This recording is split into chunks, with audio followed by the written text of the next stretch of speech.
Shalom, shalom, shalom, três shalom para a paz completa e perfeita. Um abraço, a paz para todos os seminaristas que nos acompanham no nosso Centro de Cultura Bíblica Bereshit. Aqui estamos com as aulas de teologia nível básico. Estamos tratando do livro número 2 do curso de teologia do CCBB, Centro de Cultura Bíblica Bereshit. Estamos aqui desde 92 estudando a Bíblia Sagrada, sempre procurando nos inteirar e sempre procurando as diretrizes espirituais para a nossa vida. Estamos na aula de Hamartiologia. Essa agora é a quinta aula. Na aula passada nós falamos sobre a natureza do pecado. Já tínhamos falado sobre a introdução, que queríamos estudar nessa matéria. Depois mostramos os vocábulos usados no hebraico e no grego para pecado, no Velho Testamento e no Novo, né? Depois fizemos a leitura sem comentário das listas de pecados anunciadas por Paulo nas suas epístolas e por João, o discípulo amado, filho de Zebedeu. E na aula passada falamos da natureza do pecado, né? Qual é o esqueleto, a estrutura do pecado. Na aula de hoje falaremos sobre a fonte do pecado. Lembrando que estamos seguindo o nosso livro-texto, que é a apostila de Hamartiologia, né?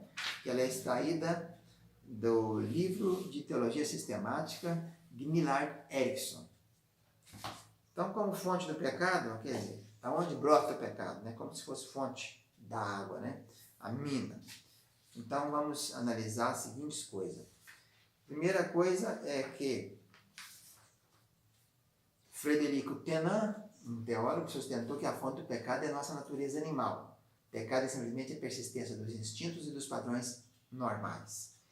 Outro teólogo, Reinhold Niebuhr, diz que a fonte do pecado é a ansiedade causada pela finitude humana. O homem não é infinito, né? Não tem eternidade, ele morre. A tentativa de vencer por esforço próprio a tensão entre nossas limitações e as nossas aspirações, o que queremos e o que podemos fazer. Outro teólogo famoso, que é o Paulo Tillich, relacionou o pecado com a alienação existencial do fundamento de todo ser, de outro ser e de si mesmo, a condição que parece virtualmente uma decorrência natural do fato de ser criatura. Já a teologia da libertação, que é aquela do Leonardo Boff, né, aqui no Brasil, o representante dela, eles acham que a fonte do pecado é a luta de classe, né? Do livro de Karl Marx, né? O Capital lá. Então, a solução é eliminar a opressão e as desigualdades de posses de poder. Já Harrison Sackett Eliot vê a competitividade individualista como a fonte do pecado. Vamos ver o que a Bíblia fala sobre isso, né? A perspectiva bíblica sobre isso. Da perspectiva evangélica, o problema está no fato de que os homens são pecadores por natureza e vivem num mundo em que as forças poderosas os induzem a pecar. Então, é importante observar em primeiro lugar que o pecado não é causado por Deus. Tiago descarta isso prontamente, né? Tiago 1:3 diz: ninguém ao ser tentado, diga sou tentado por Deus. Porque Deus não pode ser tentado pelo mal, e ele mesmo ninguém tenta. Ao contrário, cada um é tentado pela sua própria cobiça. Então a cobiça atrai e seduz, e depois então concebe e dá luz ao pecado. E o pecado, uma vez consumado, gera mal. O salário do pecado é a morte. Então aí o evangelho de Tiago, vocês lembram muito bem que esse Tiago não é o Tiago, irmão de João, ele foi morto logo nos dias de Herodes Agripa, né? E esse Tiago aqui é o Tiago, irmão de Jesus. Aqueles 4 irmãos de Jesus nomeados, né? Tem 2 que escreveram livros, Judas e Tiago. Então, esses desejos é que nos levam, então, à fonte do pecado, né? É o impulso, o desejo. Então, falando de desejos, nós temos o desejo, os principais desejos. Quais seriam os principais desejos, então? Então, esses principais desejos seriam o desejo de obter as coisas, né? Aliás, o desejo de desfrutar das coisas. Deus plantou certas necessidades em cada um de nós. A satisfação dessas necessidades não só é essencial, como também pode dar prazer, né? Por exemplo, a necessidade de comida e bebida, né? Você precisa comer e beber para viver, e dá prazer. Mas se você extrapolar dentro da comida e bebida, você tem a glutonaria, que é pecado. Comer além do devido é pecado. E depois também temos o desejo, que é o desejo da procriação, o desejo sexual. Mas se extraviar fora disso aí, se você estiver ocorrendo esses prazeres fora do casamento, nós teremos prostituição. Se estiver acontecendo dentro do casamento com outra pessoa que não seu par, adultério. O segundo desejo, o desejo de obter as coisas. Primeiro temos o desejo de satisfazer as nossas necessidades humana. Segundo, obter as coisas, posse, desejo de ter. E aí gera pecado de cobiça, né? De orgulho, você querer o que o outro tem. Então é a concupiscência dos olhos, né?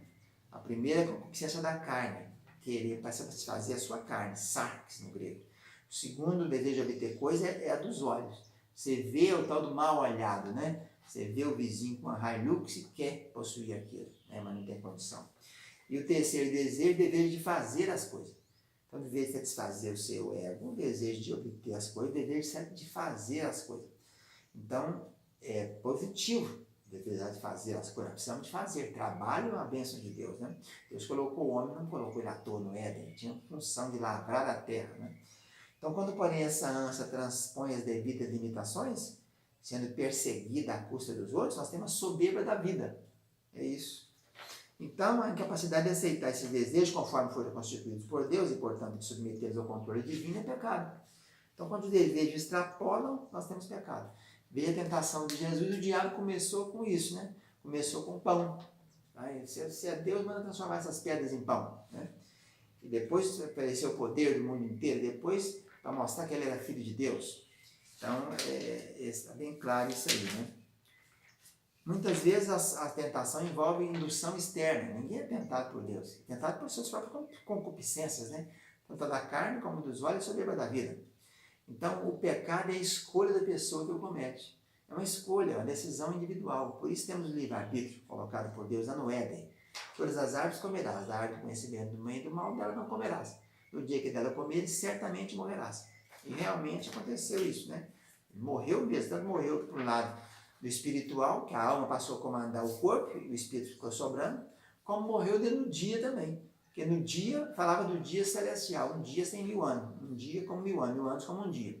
No momento que então que ele pecou, ele morreu, ele não viveu 1000 dias, 1000 anos, viveu 930 anos apenas.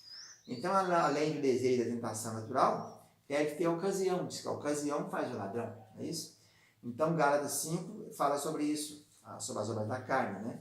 A tendência da carne, a vida egocêntrica, a inclinação, a tendência, a predisposição que o ser humano tem para pecar.